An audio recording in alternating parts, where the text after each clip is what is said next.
Another team that's been actually the opposite of disappointing, the Raptors. DeMar DeRozan, 12th 30-plus point game, career-high 37 points in their 130-119 victory over the Wizards. How good are the Raptors? Are they living up to the hype? Start with you, Mark. I'm not trusting them. You don't trust the Raptors? I don't trust the Wizards. If you look at the last two playoffs, the Raptors or the Wizards haven't did nothing. You expected a lot out of Wall and Bill. They didn't produce. You expected a lot out of DeRozan and Lowry. Yeah, DeRozan had 37, but where was Kyle Lowry? That's true. I still don't trust them. That's why I always tell people, and it's slightly off the subject, LeBron going to stay in the East because the road is smooth. He don't have to go through nothing. So I like Dwayne Casey. I love Toronto as a team. I just don't trust them yet. I have trust issues. Kind of like when you're out on a date with a girl and you're like, I don't know, but I love her. I have trust issues with them. It's going either way. I don't know. I think the Raptors have put their past behind them. I thought they looked pretty stellar the other night. I mean, they looked dominant. They were up by 23 points at one point. And just when I thought that the Wizards were coming back, I think they came back within 5 points. You had the next play, C.J. Miles drain a three-pointer. DeRozan, then he drove the lane and hit a 9-foot jump shot, and they were back to the 10-point lead and to take a two-game series lead. So from that point on, I thought they basically cruised to the finish line. It seems like maybe this Raptors team might be maturing. I don't know. I agree with you, man. I think the Raptors are the favorite in the East. Look, here's one stat right here. They had the best home record in the NBA this year at 34-7. Regular season, yes, but they have home court advantage throughout the whole Eastern Conference. That's going to help. Also, when DeRozan's not on or Lowry's not on, they have Wright, they have Valanciunas. These guys are stepping up. You had 6 players in double figures in both the first game and the second game. So they're a deep team.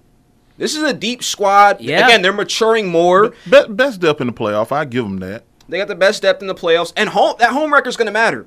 Because if they see a Cleveland, they see a Sixers team, they see a Celtics team, that home court does play a factor in Toronto. Now, I'm going to say this, though. If Cleveland wins and they win, they meet the king. I mean, you still taking Toronto? I don't know. I don't trust them. It's like I said, it's like your girlfriend who phone you got to go through all the time. I just don't trust them. I might take Toronto in that series. I agree with Keith. Cleveland hasn't really impressed me at all, really. I didn't think they had a great finish to the season. Their first game was atrocious. Oh, yeah, we're getting to Cleveland in a second. It don't matter where he finished, though. Quick comment on the Wizards real quick. Are they getting swept? I almost want to say they are. They just like Toronto to me. I think some changes need to be made. I don't know what it is. They played better without John Wall in the end of the regular season. Then when Wall came back, you notice they went on a slight slump before going to the playoff. And I'm a Wall guy. I'm not knocking them, but it seemed like they spreaded the ball around a little more. And what's Scott Brooks getting out of them? It almost like OKC all over again. You got this talent here, and it's like we're not maximizing it. And sometimes, to me, too, they're like the West Coast version, well, in the East, of C.J. McCollum and Damian Lillard for some reason. That's how I'm viewing it right now. Just disappointment.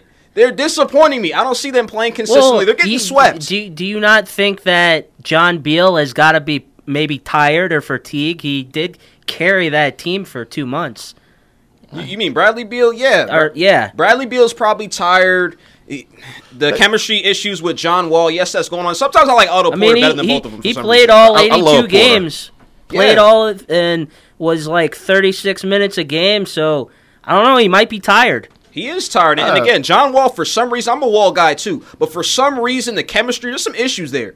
I don't know if it's personal, if he's not a great leader, haven't looked too much into it, but sometimes when I'm watching this team play, especially when he's out, I see guys like Porter flourish in the offense. I see other guys step up, and it seems like when Wall has the ball, and sometimes he can be really ball dominant, this Wizards team isn't as effective, and you're seeing it too defensively. Well, Wall is a ball-dominant guard, always been. So you have to have a coach that's going to cater to that.